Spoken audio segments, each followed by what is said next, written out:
Hello, আমি আবার আসলাম আপনাদেরকে আমার কিছু কথা শেয়ার করার ছিল। আমি ফেসবুকে ভিডিও দেওয়ার পর দেখলাম যে অনেকেই অনেক প্রশ্ন করছেন, নানা ধরনের মন্তব্য করছেন, আমার কথা হয়তো বিশ্বাস করছেন না।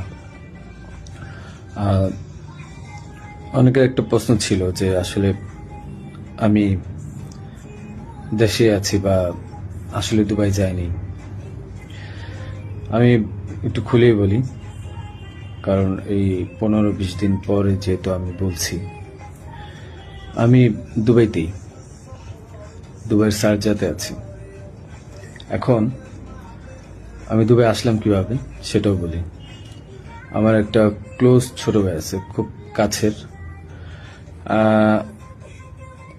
তার নাম হচ্ছে কাউসার মোল্লা, তার বাবার নাম হচ্ছে ইয়াসিন মোল্লা। তো এই কাউসার মোল্লা আমার খুবই ভালো একটা ছোট ভাই, সে আমাকে সবসময় হেল্প করে। তার ওখানে আমি ছিলাম এক রাত। এক রাত ছিলাম, কারণ ওখানে থাকার পিছনে কারণ হচ্ছে মানে তার সাথে আবার আমাদের যে র্যাব 2, সেখানে খুবই ভালো সম্পর্ক। তার ওখানের একটা এএসআই আছে তুষার নাম, তার সাথে খুব ভালো সম্পর্ক থাকার কারণে সে কিন্তু প্রথম আমাকে ফোন দিয়ে জানায় যে ভাই এই ঝামেলা হয়েছে, আপনি জানতে পারছি, আপনি আমার বাসায় আসেন, এরপরে আমি আপনাকে দেশের বাইরে পাঠানোর ব্যবস্থা করব। তো আমি পরে বুঝতে পারিনি, পরে ফেসবুকে দেখলাম, দেখার পরে সে আমাকে লিঙ্ক দিল, দেখার পরে আমি তার ওখানে চলে যাই এবং এক রাত তার ওখানে ছিলাম। তার বাবা ইয়াসিন মোল্লা মোটামুটি পাওয়ারফুল লোক, আর টাকা পয়সা আছে অনেক। তো এই কাউসার যেহেতু র্যাবের সোর্স হিসেবে কাজ করে, তো সে আমাকে হেল্প করছে, অনেক হেল্প করছে, আমি ওখান থেকে চলে আসতে পারছি। আর এই কাউসারই কিন্তু আমাকে হাদির সাথে পরিচয় করে দিছিল।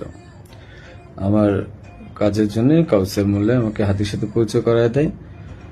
আমি তার নামটা কেন বললাম, কারণ আমার তাকে সন্দেহ হয়েছে।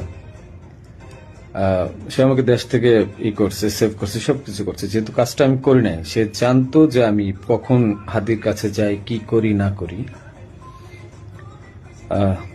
সবই জানতো। কারণ আমার কাজের জন্য আমি যাচ্ছিলাম, এটা সে জানতো। যেহেতু সে আমাকে পরিচয় করেছে, তাকে আমি, সে নিজেকে এখন ওই নাহিদ সার্জিস, তারপর আপনার হাদি, এদের খুব ক্লোজ আমাকে বলছিল। সেই বিদায় আমি তাকে বারবার বলছিলাম যে আমাকে তাহলে একটু পরিচয় করায় দেন আমার কাজটার জন্য, আমার কাজটা তো এখন দরকার।